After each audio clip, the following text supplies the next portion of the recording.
बरं, दिल्लीमध्ये जो स्फोट झाला त्याच्या संदर्भात आज ATS मुंबईमध्ये येऊन चार ठिकाणी छापेमारी केली, 2 जणांना ताब्यात घेतलंय. प्रत्येक वेळेस कनेक्शन हे ठाणे जिल्ह्यामध्ये का दिसतंय मुंबईमध्ये? बघा,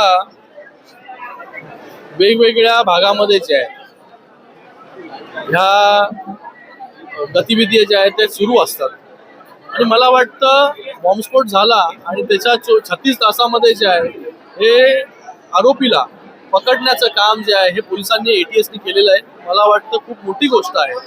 आणि याच्यामध्ये नेहमी असं झालं नाही की बाबा जो त्याच्या मागे सूत्रधार आहे किंवा कोण त्याच्यामध्ये इन्व्हॉल्ड आहे ते त्याला पकडलेलं नाही. तर मला वाटतं ATS जे आहे ते चांगल्या प्रकारे जे आहे ती कारवाई केलेली आहे त्यांनी.